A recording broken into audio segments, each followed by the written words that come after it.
Hey there, welcome back to the podcast. I'm your host, Dr. Mike T. Nelson. On this podcast, we talk about all things to increase performance, muscle, improve body composition, do all of it without destroying your health within a flexible framework. And today, we've got my good buddy and co-author on the new, actually grabbing my copy here, Triphasic Training 2 book, Coach Cal Dietz from University of Minnesota. This is an all-new book. I did a little preview of this 2 episodes ago, so we'll link to that one also. 14 high-performance methods to unlock elite athletic development. And I was excited to get Cal on the podcast here, and we talk all about some of the things in the Triphasic Training 2 book, which is all new material. Everything from lateral sling method using RPR, how to set up periodized programs, what Cal realized he was doing wrong for periodized programs, and probably only getting results with 20% of his athletes compared to the new version that he uses, which we'll talk all about that. The pros and cons of Olympic lifting and why in general Cal hasn't used them for well over a decade now, and a whole bunch more stuff. Also, this was originally slated as episode 300, but we had to delay the recording a little bit, but I wanted to give a shout out to everyone for listening. Huge thanks. Thank you so much for listening to the podcast. We've had at least one show out every week for going on over 5 years now, which is pretty wild. So thank you so much for listening and all of your support. Really appreciate it. And speaking of support and sponsors, this week we've got some ketone esters from my friends over at Tecton. If you're looking to get into a state of ketosis without having to do a ketogenic diet, you can do it by using ketone esters. The downside is most ketone esters taste really bad. Not just bad, really bad. And these are actually pretty darn good. I really enjoy them. And each can has 10 grams of their ketone ester, which is different than some of the other esters on the market. It's a BHB molecule, which is the ketone bonded to glycerol. So this allows it to get through the digestion and doesn't taste incredibly nasty either. And check them out. I am, full disclosure, I'm a scientific advisor to them and an ambassador. So we have a link for that down below. Use the code Dr. Mike to save some money at checkout. And they are also in the process of redoing the website. So hopefully sometime next year, they'll have a brand new website with a bunch more information too. So make sure to look for that.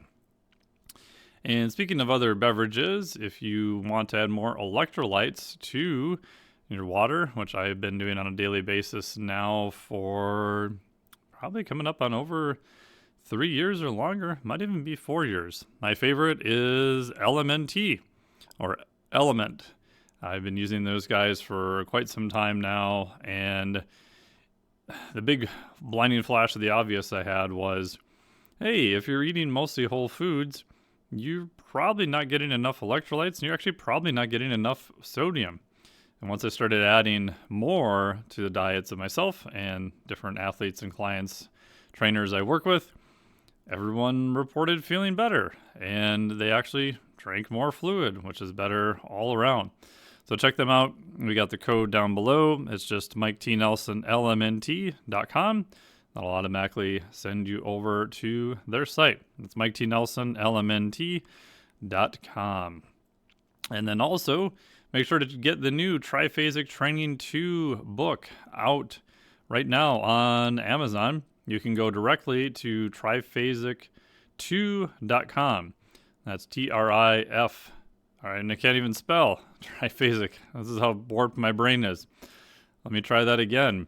It is Triphasic, TRPHASIC, the number 2.com. So just think Triphasic, the number 2.com, and we'll have all the information there. Huge thank you to everyone who has already picked up the book. We've got some great feedback on it. Thank you so much. We hit the some of the number 1 and number 5 position on some of the top selling books in Amazon, which is amazing. And I'm feel so much better that people are actually still interested in buying old school books. It also makes me feel warm and fuzzy. And as of this recording, we do have the Kindle version submitted. We are just waiting on Amazon to get back to us on that. So hopefully that'll be up any day. The print version should be available in almost any country now. We've got pretty much every country approved. If you do not see your country, please contact us and let us know. We'll see what we can do.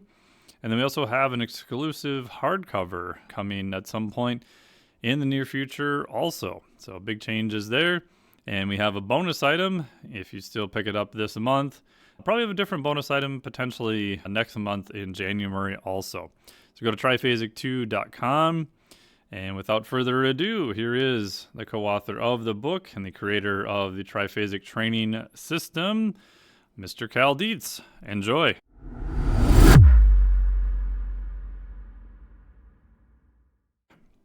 Welcome to the podcast, Cal. How's it going, man? Good, man. Good to see you again. Yeah, it's I actually saw you here last week when we finished the book. So Yeah. I got a copy of it. It's just behind me here, and Nice. It's finally out now, believe it or not. I know some people still don't believe it. Yeah, we were telling people about it, but things were changing fluidly and we're finding more stuff. And we were, how can we relay this information to people the right way? So, and each thing had to give me a little time and for us to talk about, hey, this is where it's going. I think this is what's working. So just those things that we could work on and collaborate. So. Yeah, and you had so much new stuff that we ended up by basically all the stuff I had written based on the thing since Triphasic 1 started about 9 years ago, and then about 3 years ago I got stuck in I got stuck in Costa Rica for, I think it was right around that time, where I couldn't get back to the US because of some COVID reasons and stuff, and I just ended up canning everything that I did and started over from there, which is good because I think in the end it's about as updated as you can get in a book, as opposed to getting something that's already 3 years old already. Yeah.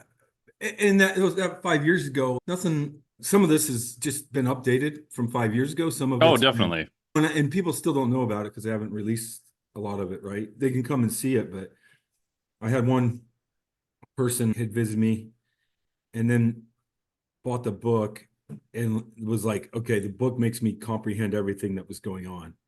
Oh, nice. You know what I mean? So, and it's hard. Even my interns are here a couple months. They still don't comprehend everything. You know what I mean? It's just because it's a unique thing I think that we got in the book is that some of it has to change it'll change your program if you read it, but it's not like completely undoing everything that you believe in. It's just really add-ons and, hey, change this here. I think that's a big thing. And, I think the things that could change is maybe if you were a diehard Olympic lifting style coach, like I might need to add some more things that transfer. Not that the Olympic lifts don't, but it'll make it more of a complete package if I look at some of the performance pattern cycling and the functional complexes, right? Mm. I think people could gather that, right? And I've actually switched a few of those guys over who were diehard Olympic lifting style, and then they're like, okay, I see what you mean. I do see what you mean. Once I added some other exercises into the Olympic stuff that were more athletic and more pattern driven. So yeah, I'm excited to hear what people feedback on that. So. And when did you stop using Olympic lifting? You want to talk a little bit about why you stopped using it? Because I know that question still gets brought up. Yeah. I think it's around 2004. So it's about 20 years ago. Yeah, 20 years ago. Well, and I should say that with the majority of my team sports, right? I still used it until I coached track and field and the throwers until about 2014. Okay. But a majority, and we're talking, and really it is a great, I think they're great tools, and those kids dearly loved them and they believed in them, but most of the other teams didn't. So, and if somebody believes in them, right, and they're just a tool, it's just really hard to coach them with somebody that doesn't believe in doing them. right. Was And that the before, issue, that the amount of time you would spend to convince them and to work on technique on a group of athletes who are like, I don't care if I ever do these damn things again. right. And then you watch them, you watch the same highly motivated kids go over and do plyos and rip them, or a loaded squat jump and they're ripping it.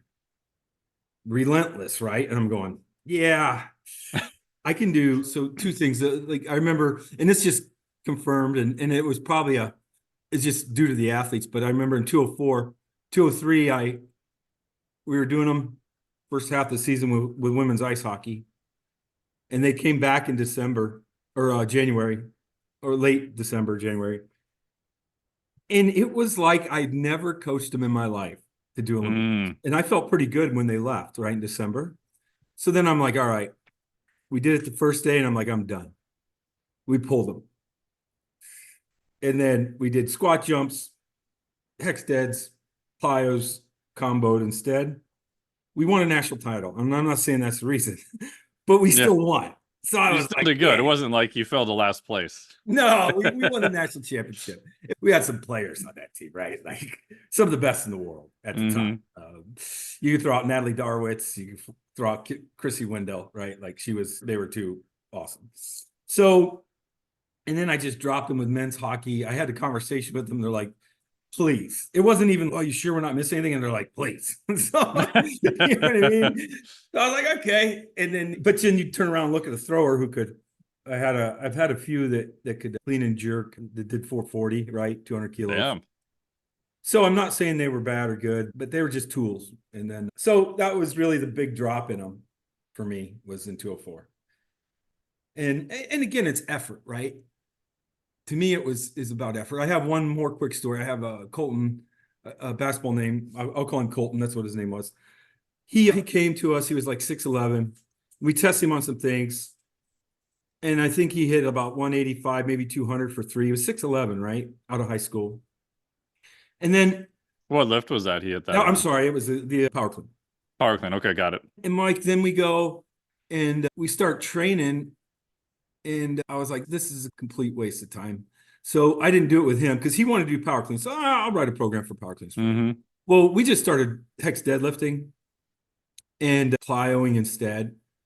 And Mike, I think, and I asked people this, do you think I might have been able to get him to do maybe 225 for three by the end of the summer in power cleans? But instead he was 6'11", did 465 for five, and then would go do box jumps. I'm like, we got him, and he put a couple 100 pounds like on his, or probably 150, 180 pounds. And 465 is a hex deadlift, right? Yeah, the hex deadlift. And I'm going, what do you think we get more out of? Multiple sets of five at 465, and he's crushing it.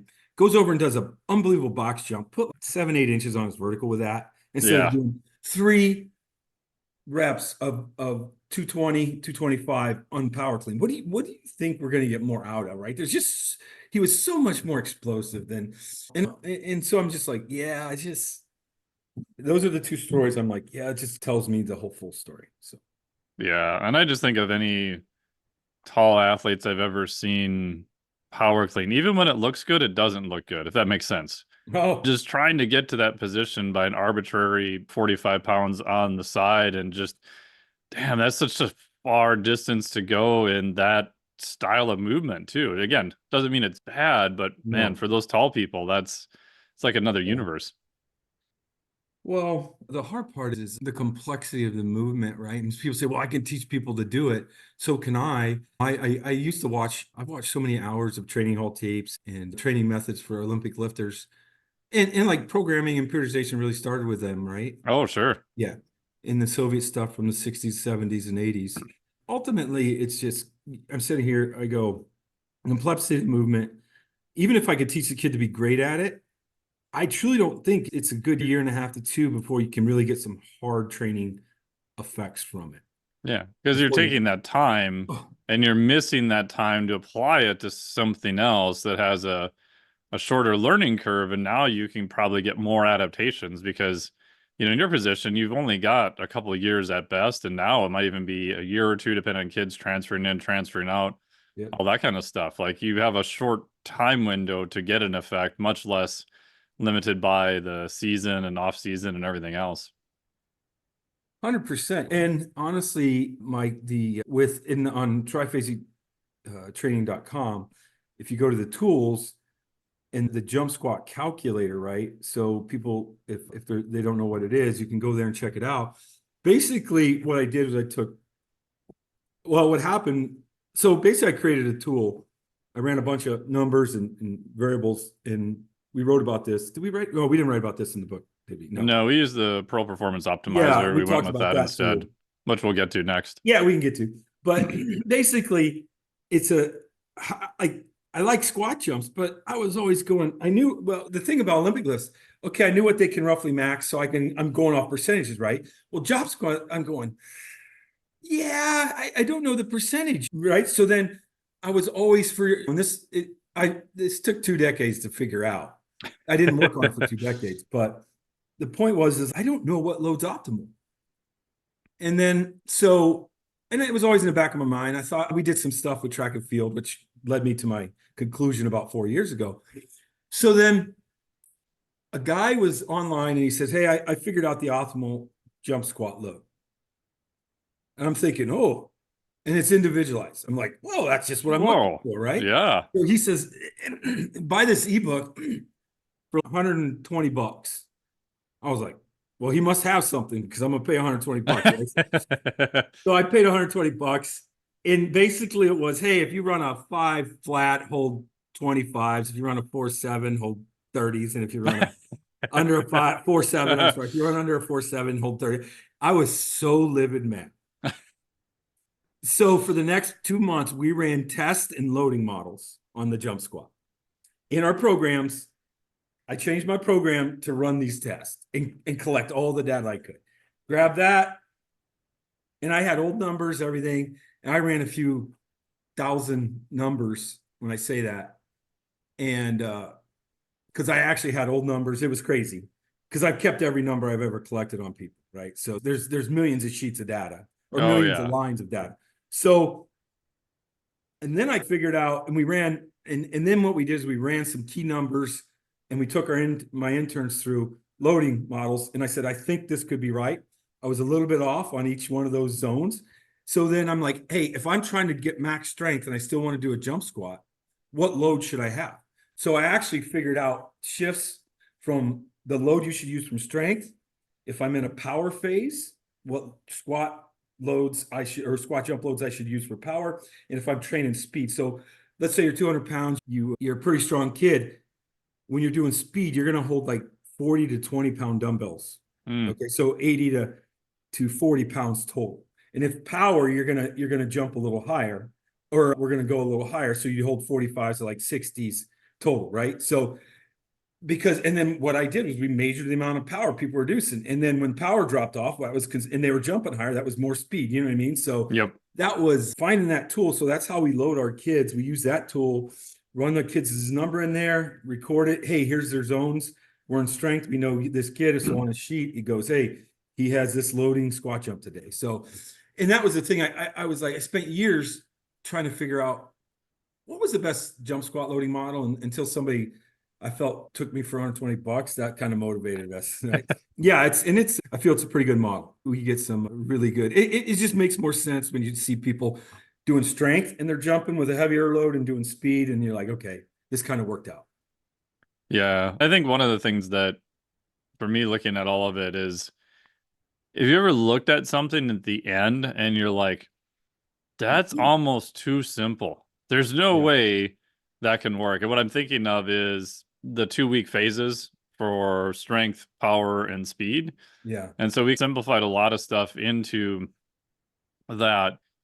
And it makes sense, right? Because you're thinking about, okay, yes, if your athletes are really weak, they need to work on strength for a while.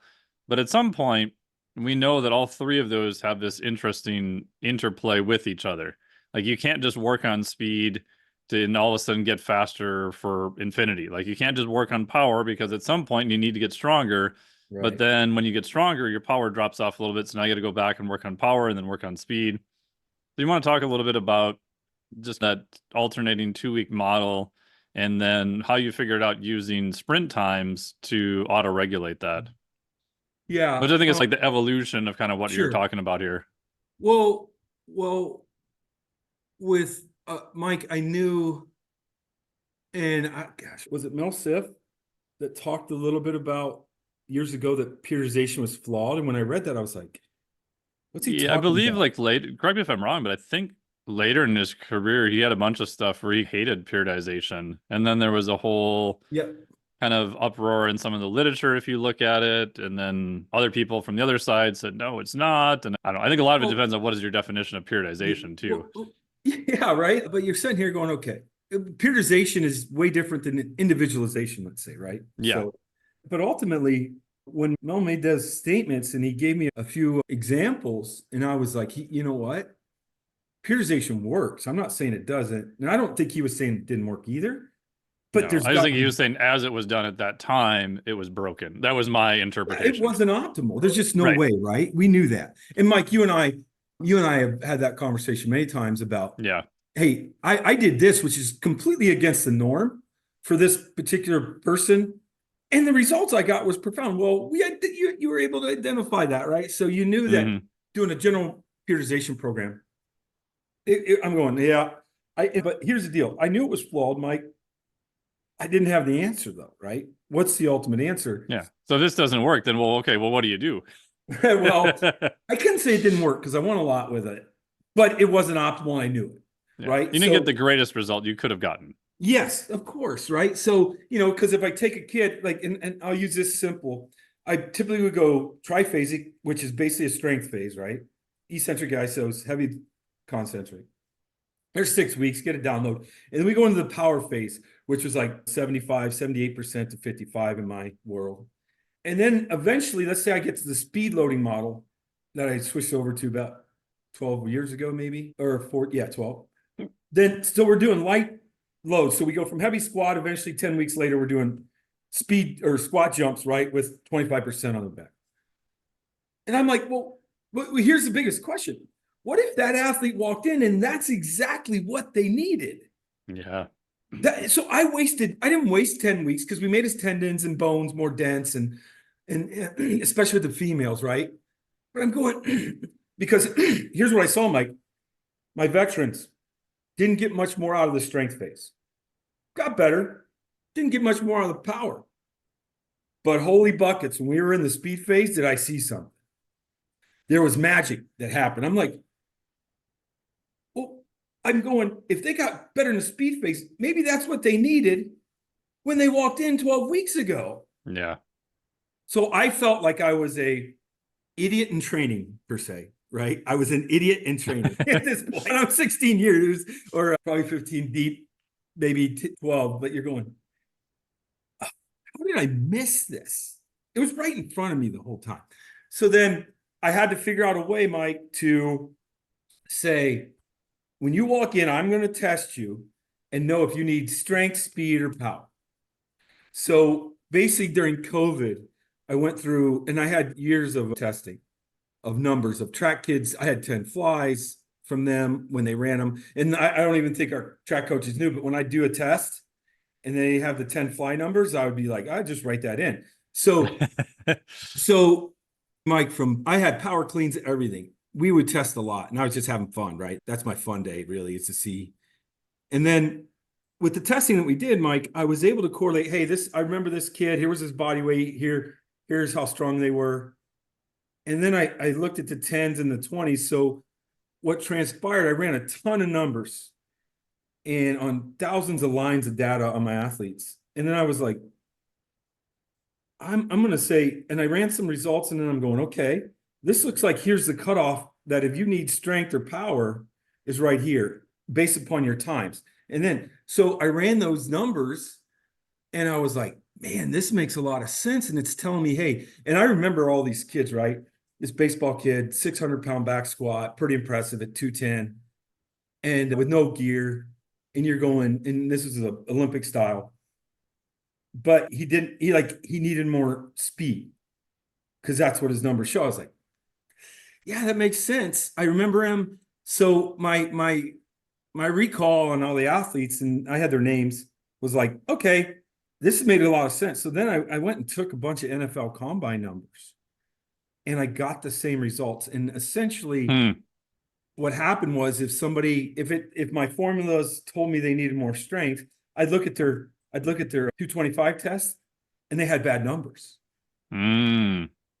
So there was only like 3% of the people didn't fall into what I said. So they ran, it said they needed more strength. I looked at the bench press and they did really well in the bench press. So only 3% of those people were outside the norm. So I'm sitting there going, I'm going to go with it. I think I'm on for NFL. And most NFL guys, they didn't need any more strength, right? So most of them needed speed anyway, even though they were fast. And the dudes that were super, super fast in their position were topped out. It looked like might need more power or strength to get to another level, right? Sure. And then I spent a year and a half probably running numbers, training this model. So my kids come in, they run a 20-yard dash with a 10-yard split time. And lo and behold, it tells me this kid needs power. This kid needs speed. So I started training people. They walk in and I figure out if they needed strength, speed, or power. Whatever the test showed, they were like, wow, okay. And where I really got them was, Mike, I had two kids run pretty close to the same 20. And one kid says, I'm in speed, and we ran in the same time in the 20, but my buddy's in strength. And I'm like, this is what the numbers told us based upon your 10-yard split to that 20. So the kids bought in with that. Does that make sense? They were like, holy buckets, okay. And then they would get faster, and their 10 would get better, and this kid's 20 would get better. And then we retest, and the athletes were like, okay, what do I do? This is my number, got it. And it's like they're able to say, hey, this is exactly what I need. I have buddies that I'm with for 2 training blocks, and then the next training block, we got to split from each other. We're doing different stuff because, and then I realized, so for everybody, a quick overview, 70, like if you look at it, if you took a typical periodization, what I found was only 20% of the athletes that I trained for the year or 2 summers basically followed traditional periodization. So then you can only imagine, Mike, I realized I've been wrong. I've been pretty much optimal 20% of the time for 2 decades now. That makes you feel warm and fuzzy, right? Yeah. When programming for my athletes, right? Yeah. So I'm going, oh boy, that's a great screw up, Dietz, right? But it's the best I had at the time. So I do feel a little bad, but I was searching. It's the best I had at the time. And that's what any coach can't, with your knowledge at the current time, don't feel like, and was I screwing people up? No, because we got good results. But again, it wasn't, right? But if you didn't get those results and you weren't at that point, you would never had that problem to figure out, which would never led you to where you're at now either. So. Right. Yes. Right. Because when I step back, Mike, and I look at this, well, why? Okay, I trained an athlete for 8 weeks, and we went to speed. We got profound results, and then this kid got profound results in strength. Well, why can't I shuffle these things around so I can get really good results all the way through the summer versus waiting to a certain? So that was the one thing. Now, Mike, there's another 30. So 20% did periodization. 30% of those kids actually did a reverse periodization model. So they went speed, power, strength. So if I'd have just flipped what I did for 20 years backwards, I would have got a better result. That's another tough pill to swallow, right? And then there's the 50%, which was it could have been a combination of both the others, reverse, but it was a mixture. They just didn't follow the paradigm. So, and I think the 50% probably got the better results because and I shouldn't say that. Who got the best results was the traditional, but the reason they were traditional is because most of them were young when you looked at it, which makes sense because you need strength and then power and then speed, and that was the traditional model. All my veterans flipped it or mixed, and even their mixed was more of a reverse periodization model. And that was like 16 to 20 weeks of training. So anyway, it's something to play with. I would recommend, as Mike, on that tool, we've had these conversations that with that tool, let's say it tells me, hey, I'm coming into the end of summer. This athlete's got to go to a training camp. It says he or she needs strength. 3 weeks left. I still do speed because speed will get them optimal for sport. So I tell people Because it's the end of the season, you're it's saying, right? the end of the training session, so that Right. they got to be optimal to go. You don't want to do a max strength phase right before camp. You want to do a Yeah, then it'd be speed phase. slower. Yeah. So when you and I, so it all these things we have are just tools for coaches to make decisions on, right? And that decision tree, if you make one or whatever you're going to use, I think it broadens the young coach's decision tree skills, right? So, for example, Mike, when I listen to you talk about conditioning and the metabolic flexibility and everything going on, like I'm going, this is awesome. Mike's decision tree is so big because of his experiences that he's done, right? So, as you and I have talked with this whole book and your ability to explain some of this stuff to people, because look, I tell people I'm in too deep of this stuff. Like, and Mike is able to step back and say, Cal, they're not going to know what you're talking about. Nobody understands a word you said, bro. What? What is that? But no one understands a word you said. 'Cause you Yeah, can right. room, And you you're can see like, them like, yeah, well, oh, you do a little bit, and you do mostly. I'm not going to lie. Well, usually within one question, you haven't figured out. So I compliment you on that. oh yeah. I still But stare at you I'm that in way a too lot too. deep. I'm in too deep to what I'm doing there, right? Yeah, So your ability to speak Cal, right, when Cal's in too deep, right, yeah. and say, here's how we got to say that. I'm like, oh yeah, that's what I said. And you're like, no, that's not what you said. So I applaud you greatly on that. But again, back to the hopes of this, Mike, is that all this information that you and I were able to disseminate to people, and that you did an unbelievable job, so that a young coach now has larger decision tree. Yeah. You know what I mean? Because And they you, know where to go, because I think I just think back to even when I started and just even questions you get from early coaches, there's so much information now. And that was one of the hard things with the book is we just didn't want to put out more information. We wanted to say, okay, how do we simplify this, make sure it's correct, and that it's almost at face value in some areas, like too easy to apply. yeah, Right. So like the Pro Performance Optimizer, run a 10, run a 20. Now that'll tell you, do you need power? Do you need speed? Or do you need strength? Here's your percentages of what to do. Obviously, you have a lot of flexibility within that, what exercises, what model you want to run. But I think if most newer coaches even did that, correct me if I'm wrong, and it would allow them to learn by doing, but to run a model that has been proven to be effective over time, that is auto-regulating based on the athletes that are in front of them in a simplistic way. yeah, right. And I have like I got emails from coaches on using this, and hey, coach, every one of my kids says they need strength. Is that right? And I'm like, well, where you coach? He's, oh, I got the high school freshman group. Oh, well, yeah, Yeah. yeah, I'm 100% positive that the thing's yeah, right. Yeah. He's, well, then, but the other coach and the head guy is running the veterans, and he's more, or he's 50-50 on this. I'm like, well, that's about right yeah, then. You know what I mean? yeah, In makes high sense. school for sure. And I wouldn't say you might not always get 50-50 with your veteran high school, but it looked like they were running a really good program. So like Sure. people, and when I say that, just because there was a lot of buy-in and they had a lot of kids in it. So you're going, yeah, the kids get strong fast. High school kids get so strong. So it's crazy. But yeah, that like the decisions, the ability for coaches, just I think the big thing is, and don't always go off what that says. There's the science a little bit, but yet there's an art form to this coaching. Oh, there's always going to be an art form. That's never going to go away. Right. And here's the deal. Let's say you're coming into the end of the season, and I got a kid that says, hey, your thing says speed. We're getting you ready for camp. And they go, you know what, though, coach? I feel better when I do power. And I know power might not be the best thing for them, but if that makes them feel better, that's what I'm going to do for the 2 weeks. Oh, totally. Right. Because they're like, yeah. So it's not only that's the art. And then you know what? That kid's in a positive mood. He feels confident because he just loves to do the power lift. Yeah. I'm not saying powerlifting. I'm just saying with the squat jump load and everything, I just feel better.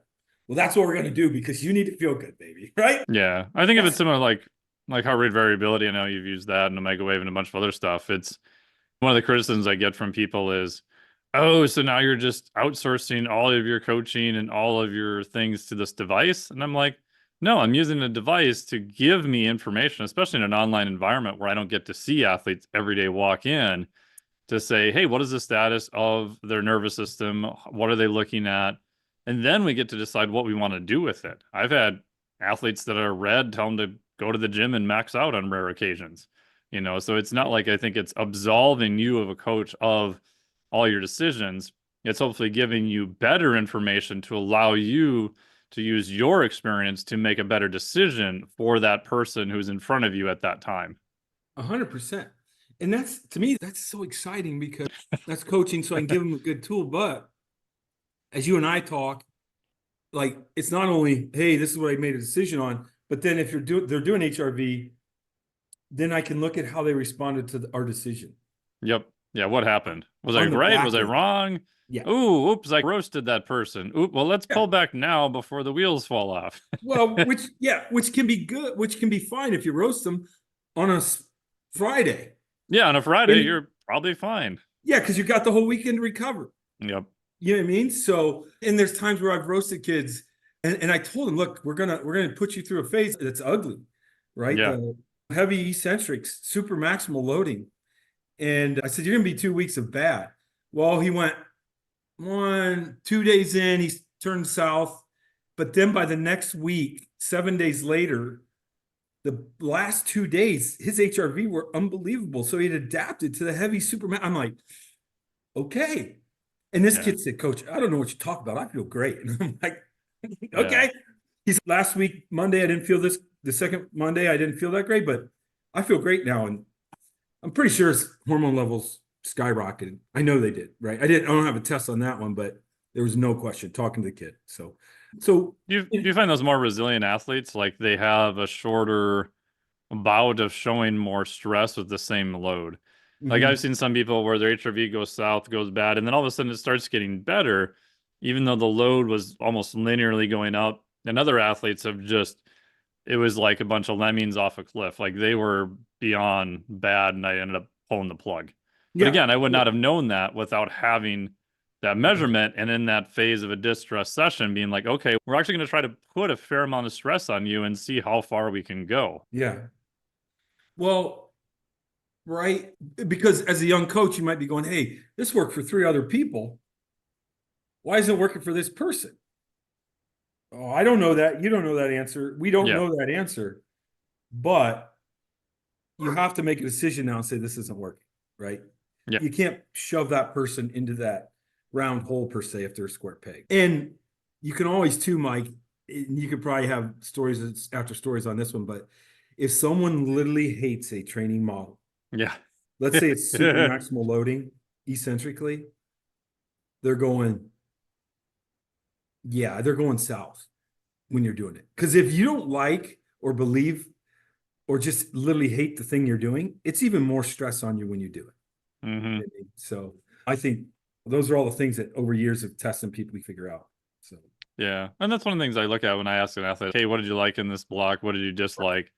And I tell them, like, just because you dislike that does not mean I'm going to get rid of it.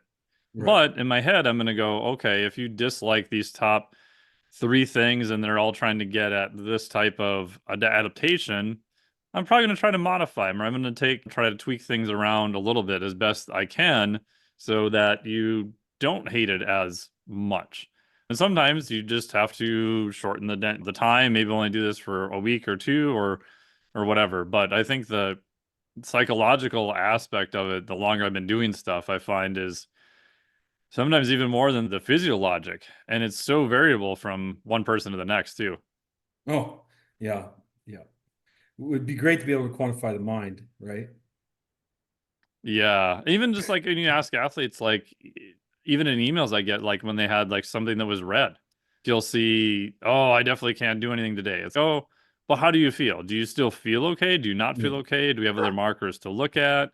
And sometimes I'll say, just go to the gym, do your warm-ups. If you feel good, then just continue on, because I don't want them to always feel like this self-fulfilling prophecy of, oh, I had some stress, I'm going to collapse. It's, hey, you might be okay. And there are those times where you get through your warm-ups, you start your work sets, and man, it's not there, and you just walk out of the Yep. gym. But a lot of times you still don't know, and you don't have that data until you at least test it to see where you're at. Yeah, I usually just tell them do some light arms, right? That might cheer them Yeah, up. do some bro work. Yeah. Hey, just go do some light bodybuilding. I found light bodybuilding is a great recovery tool. I got that from Yeah. even I was in a conference in 202, maybe 203 with Buddy Morris and Tom Malinsky Oh, and nice. Lily Verkhoshansky. Joseph Johnson was the host, right? Oh, cool. Ultimate, what is his website? Ultimate Athlete Ultimate Concepts. Athletic Concepts, I think. Yeah, Ultimate Yeah. Athlete Concepts. Yeah, and he has unbelievable books with all the Oh, yeah. Soviet stuff, right? But we were in there, and then Rick Oshansky was like, "Yeah, light bodybuilding methods are recovery," and I went, "What?" And I looked at Steve Morris. He was all excited because he liked bodybuilding, right? And he was like, "What did you say?" And I'm like, "Yeah, you just said that." You know what I mean? And I'm like, and then I got to thinking, I'm like, "Oh, you know why? Because it moves blood around, and blood's a Sure. key factor in recovery." So I went back and tested. I was like, I had athletes that were shot. Hey, you're going to do my super endurance, light loads, get 16 reps in, don't strain, don't struggle. And later that day, we brought them back from megaways, and they were in a lot better spot. Really, but biking will do that too. You know what I Sure. mean? So it's really like day after a football game, they come in and do light lifting and yeah, moving blood around is what you're doing, right? That's a magic in regards to recovery. So. Yeah. And if you look at a lot of all the old Soviet stuff on recovery, like you could literally simplify it as different modalities to move blood around, whether you're doing sauna, contrast, light aerobic, 1x20, take your pick, maybe even e-stim, stuff like that. I mean, Yep. you're literally just, and I tell people, like, just don't believe us. Like, just on a day you feel like you're pretty tired, just if you have the opportunity, be a sea slug. Just sit on the couch, do nothing, don't walk, don't do anything. And then next time that happens, take a walk, do some light movement, do some cardio stuff, like just get some movement in. And pretty much every single person has come back and said, yeah, when I got that light movement in, I just feel a lot better. And you can look at their HRV, you can look at all their Yeah. metrics are definitely better too. Well, like, and I've said this for years, but one of the best recovery methods I've ever seen measured was a 20-minute walk. Yeah. Especially out, I'm profound at the results that just the improvement I saw on HRVs and all kinds of things, right? It's just unbelievable. So not moving is not good. No. Do you want to talk a little bit about, we have a bunch of aerobic methods in here, which for primarily a strength training book might not be something people expect at face value. You want to explain a little bit of why all the aerobic stuff is in there? Well, again, I will do those on like athletes are super trained too hard. You know what I mean? On a Day or easy day. yeah. We use those methods and train hard in the fitness phases of maybe the pre-training, our GPP model. And the biggest thing there I do is try to just get a lot of variability, right? Like my hockey teams are coming back. It's January, December. They'll come back and do my 80 station circuit. And that includes like grip, neck, calf, spring ankle work, everything. They'll do barefooted. They'll use a lot of methods, but it's a lot of variability. Why? Because I'm trying to train every little detail of the organism, not maximally, but just to create. And when I found that the more, let's say, not creative, but the more variables I applied into that early stages of training, and the base that they were building would get bigger, which then if you have a large base and you put them into a program, they have all this biological energy to adapt to that program at the highest level. So I jump into heavy eccentrics or power. Once I got their bases bigger, I would see even better results from that 2 to 3 week program if I ran. And then but you see this with your veterans, right? So this isn't anything new. It's in front of most people's faces when they start training. Is that why does a freshman come in, they do this program and they die, but all my vets that are not getting crushed and they're crushing the program? Well, it's because they got 4 years of base work done. So training age base or whatever you want to call it in your world. So like the biggest thing is that the more dynamic of an athlete I realized after 202, 203, the more dynamic of an athlete I could create to go into my specificity of the needs, whether it was eccentric isos concentric power, speed. I got better results if the base was bigger. So now if I have a freshman that walks in who's extremely fit, ready to go, I will do 1 week of the base building and say, okay, and I see this, all my workouts are like, their heart rate's not that high. They're crushing it compared to the other freshmen. You're going right into triphasic eccentric. These other freshmen, I might spend 2 to 4 weeks getting them in shape before we jump in. And that's my judgment call, right? Yeah. Yeah. And they see, usually I like to have that with one person. So then they see, they're like, why is she going to that program, or why is he going there? Well, he's in shape at a high level and he's ready to do those programs. So that actually motivates the other ones to go, Yeah. right? To go, yeah, well, I want to start those. So I'm like, all right, well, let's get in shape. Let's try not to drink too much over the weekends, the next 2 weekends. That'll help. They're like, really? Yeah. I'm like, yeah, that'll help. So, Yeah. there'll be less setbacks. How's that? Yeah.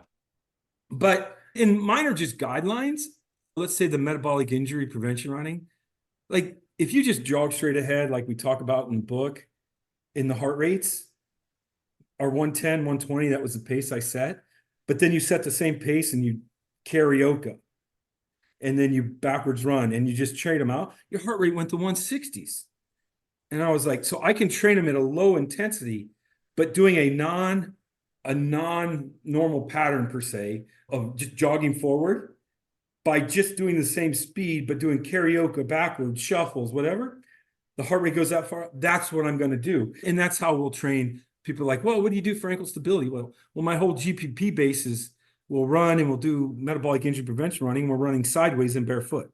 You know what I mean? So I feel that's a little bit better than doing an ankle stability drill on one leg. You know what I mean? Because they're absorbing impact and those feet are working that way, the way they're going to happen in sports. Now, if there's an injury, sure, do your single leg squat and touch cones or whatever you want.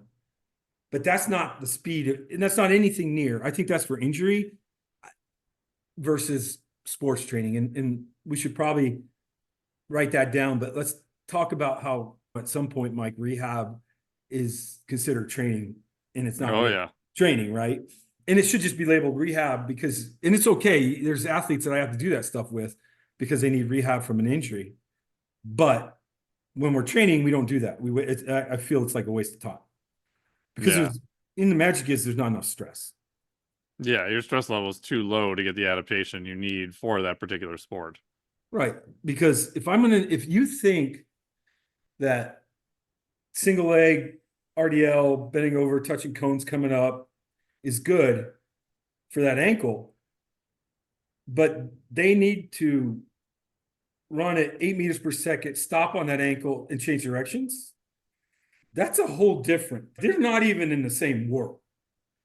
So yeah, that's the big thing. It's not the same. So ultimately, and neither is jogging sideways, doing karaoke, having your foot hit the ground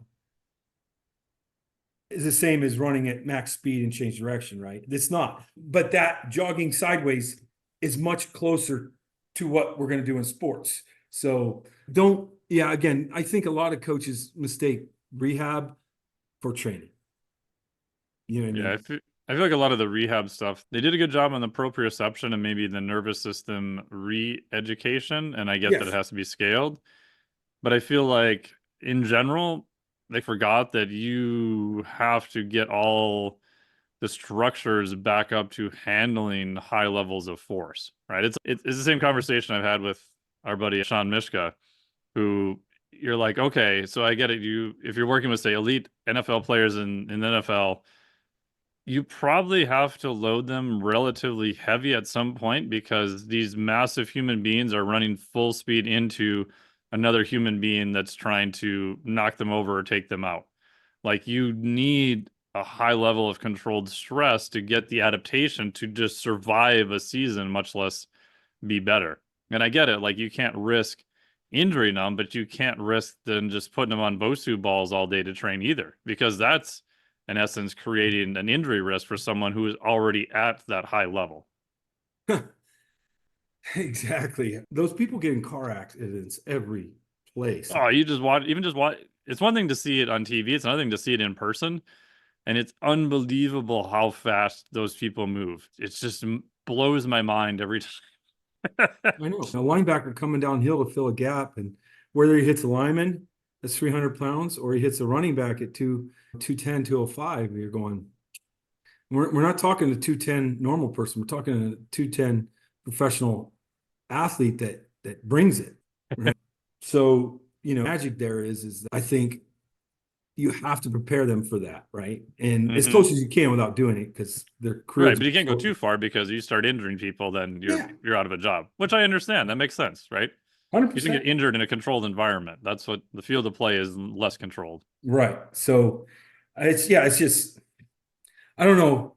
I don't know the mindset, right? Because I can remember I had an orthopedic surgeon. I was dealing with an athlete, and the orthopedic surgeon said, "Oh, they can't do squats yet." I said, "Okay," but that orthopedic surgeon pulled them into their doctor's office, and they did a uh, a triple jump. Oh, And I'm going, he can do that, wait a but not minute. a back squat. You know what I mean? I'm like, Yeah, what do you think's going on? The forces that are involved in all this. I didn't argue with him. I was just like, okay, yeah, yeah. we'll get around it. You know what I mean? And I was doing single leg squats with the person, but I wasn't doing back squat. I don't know. Like it's even, and we're talking about an unbelievable orthopod. They just I don't think they look at the forces involved in sports to realize, you know what I mean? To realize what's going on. So, Yeah, and I think it'll be more profound in the future as everything has a number on it, whether you're using different systems that can measure, like you've used in the past, like rate of change, speed, deceleration. That's yeah. just going to get more and more finer. And I think once people start seeing the data of how fast is, hopefully that'll be enough for them to change and realize, oh, wow, like I underestimated the speeds and forces at play here. Yeah. 100%. Right. Yeah. Cool, man. And the hard part is a young coach might realize this, but a physical therapist or an orthopedic surgeon might not understand this. Yeah. Yeah. So Cool. Well, then oh, go ahead. they'll label that young coach crazy or something. Yeah. Yeah. And there's always those, I'd say, discrepancies between physical therapists, even ATs, return to play, like what is good enough? And I get it as an organization, if it's your star player that's out, you want to bring them back sooner, but you also have responsibility to do that in a safe manner. And Right. what exactly is safe? What parameters do you need to assign to that? And you can just look at like the list of injuries. People who've had a replaced ACL, they're still more likely to blow their opposite ACL. I think there's still a lot of work to figure out how do we even have a proper eval to know when someone really is good. And there's a bunch of debates about what system you use and what testing, etc. Right. 100%. You know what I mean? 100%. I'm just trying to think a good video for maybe somebody to look at was my lateral sling. I think lateral sling reset. Yeah, I think if you search that, oh yeah, Okay. it's on the RPR website. It's called lateral sling test, RPR lateral sling test. It's on our blog. Like I show this or I do this in front of like physical therapists, and they've been coaching people. Hey, their glute med's bad. Well, it might not be your glute med. Take a look at this, and they're terrified when they're really and it's well, why aren't you willing to learn? Because when I saw this, I wanted to know why this was a problem, and I figured it out. You know what I mean? So You want to explain the test real quick for yeah, audio really the people? test. And again, you can search it on lateral sling test, probably use my name. But ultimately, maybe we can put in the notes, but Yeah, we'll stick it ultimately in there. you test the glute med while somebody's laying on their back. And what happens is I test it, and let's say it's weak, it's off. And then I can reset it right there with RPR. And then I test it and it's test strong. But what happens is somebody will get up and they'll walk around just 10 yards down, 10 yards back. They come back and it's shut off again. Well, oh, did your method not work? No, it worked because we got a response on the table. After taking that through some layers, eventually I was able to figure out, hey, it's a foot problem. So the person ended up on the table, retest, it's weak. I don't even adjust it. I don't even work on the glute med. I do the arch reset, the RPR arch reset, and I haven't touched the glute med. I go and I test, and the glute med test strong. And what the arch reset does is it strengthens the muscles that hold the arch together. Whether you have flat feet or not, this works. They get up, they jog, they run around, they come back on the table, and I retest them. And at that moment, I test them and they test strong. So now I found the real problem. The glute med was shutting off because the foot was dysfunction. Mm-hmm. And you should see some of the looks in people's faces, highly educated, going, oh my, I may have. Oh, shit. Yeah. And they go, well, Cal, how often does this happen? And I'm like, you don't want to know. It's pretty often in my experience, too. It's 99%. I have found one glute med problem. And Mike, I'm only going to guess. I'm going to guess I'm over 100,000 tests in my life in the last decade. On game day, I might test everybody. So there's 50. Yeah. There's 50 glute med tests. You know what I mean? That day. Yeah. I'm pretty sure I'm over 100,000 glute med tests, right? And I've only found one that was actually the real glute med. I'm not kidding. It's usually the foot is a step. So anyway. So if you want to look that up and go through it, especially as a young coach, right? That glute med and really that's an indicator of stability in your hip.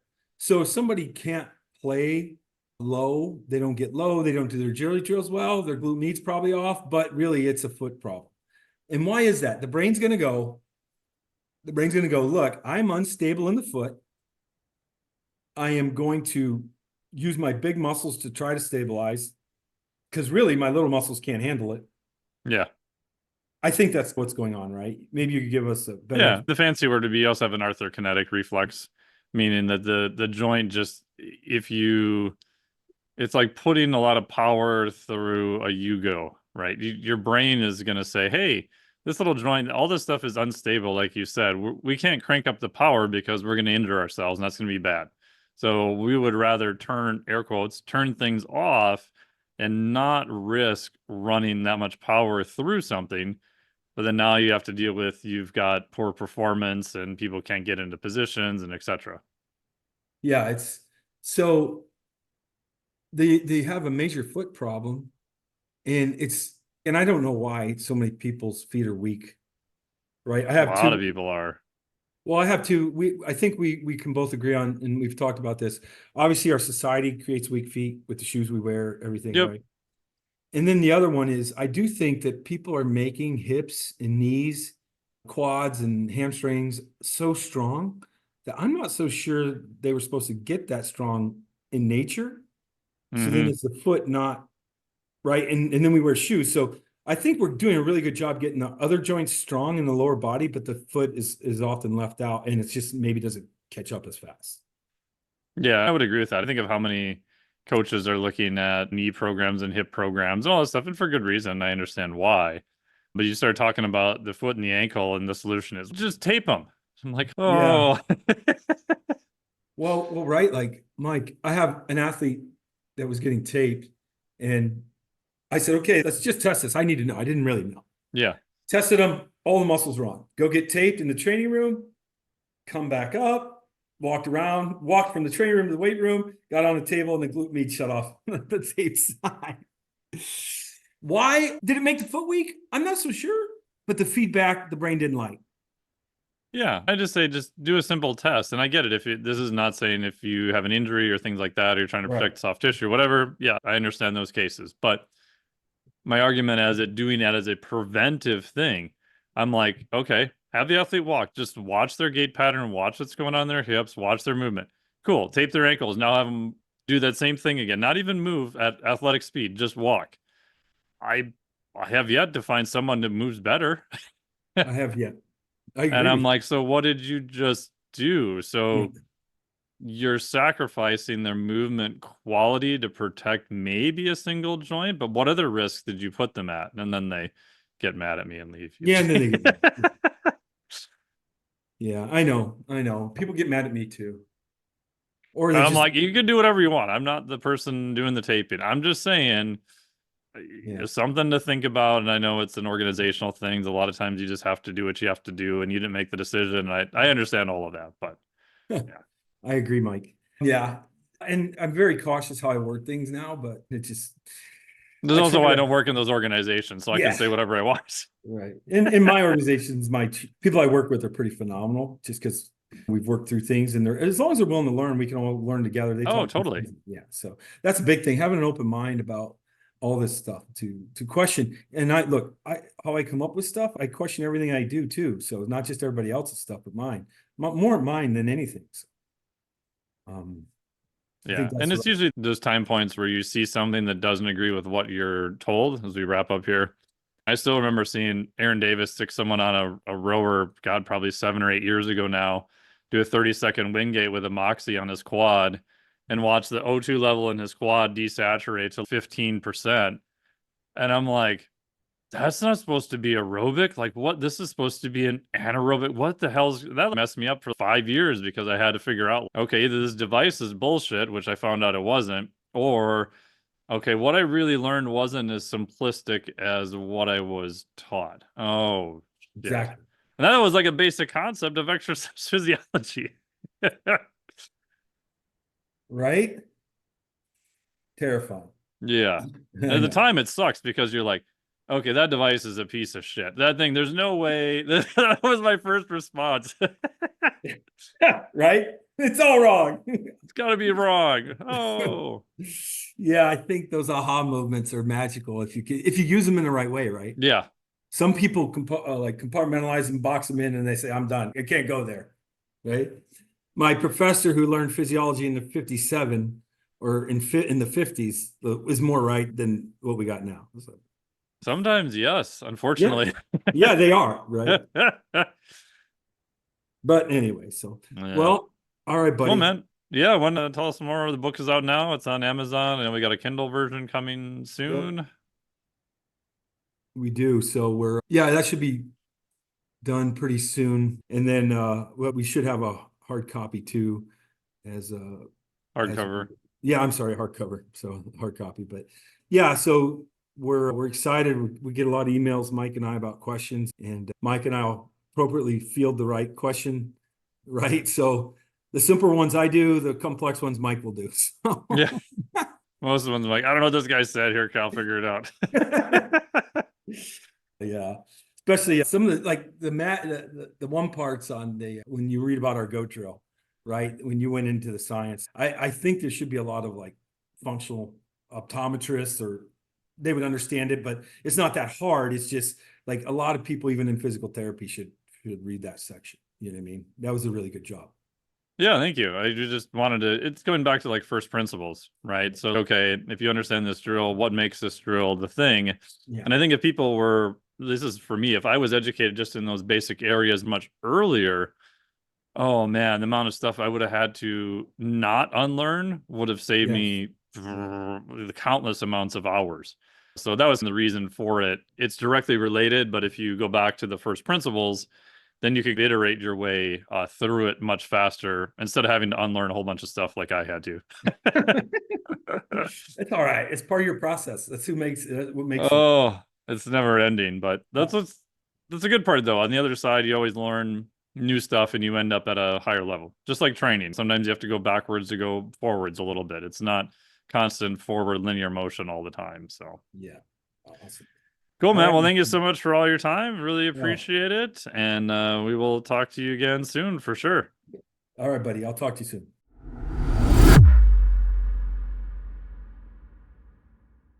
Thank you so much for listening to the podcast. Really appreciate it. As always, huge thanks to Cal for coming on the podcast. Always appreciate him sharing all the wonderful training advice and everything.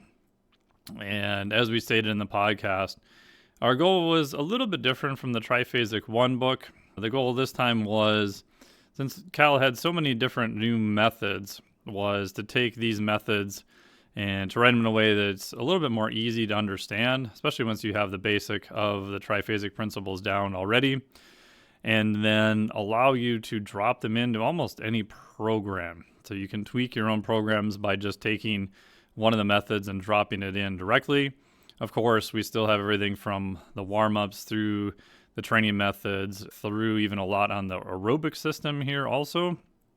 And we do have an electronic complement to the book you can get via the secret code in the book, and that'll unlock a whole bunch of done-for-you programs already, more in-depth videos, and I tried adding up how many extra hours of content that is, and it's probably close to over 100 hours. It's pretty bananas. And the nice part too is that we also, like I said, tried to put it in a system that you can use. So the table of contents is from the warm-up through the training methods through the transfer.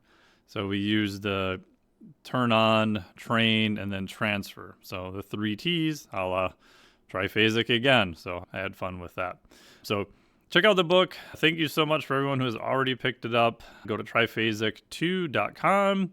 Big thanks to Cal. We'll try to get Cal back on again here to discuss more of different parts of the book. And big thanks to Tecton for the ketone esters. You can check them out below. And if you're looking for electrolytes that are higher in sodium that actually taste really good, I still like the taste of these, which I can't say that for a lot of other products. Check out my friends at LMNT. Go to Mike T. Nelson, LMNT.com. Thank you so much for listening to the podcast. Big shout out. We've done over 300 episodes now, which is pretty crazy. Really appreciate everyone listening, sharing the podcast. If there's someone you think should listen to this podcast, wants to hear from myself and Cal, please forward this podcast over to them, or you can share it online. Please tag both of us so we can say a huge thanks again. Really appreciate it. Have a wonderful day. We'll talk to you again very soon. That was a great number. I don't care what you say. I thought it was dumb. Maybe you're right. This podcast is for informational purposes only. The podcast is not intended as a substitute for professional medical advice, diagnosis, or treatment. You should not use the information on the podcast for diagnosing or treating a health problem or disease or prescribing any medication or other treatment. Always seek the advice of your physician or other qualified health provider before taking any medication or nutritional supplement, and with any questions you may have regarding a medical condition. Never disregard professional medical advice or delay in seeking it because of something you have heard on this or any other podcast. Reliance on the podcast is solely at your own risk. Information provided on the podcast does not create a doctor-patient relationship between you and any of the health professionals affiliated with our podcast. Information and statements regarding dietary supplements are not intended to diagnose, treat, cure, or prevent any disease. Opinions of guests are their own, and this podcast does not endorse or accept responsibility for statements made by guests. This podcast does not make any representations or warranties about guest qualifications or credibility. Individuals on this podcast may have a direct or indirect financial interest in products or services referred to therein. If you think you have a medical problem, consult a licensed physician.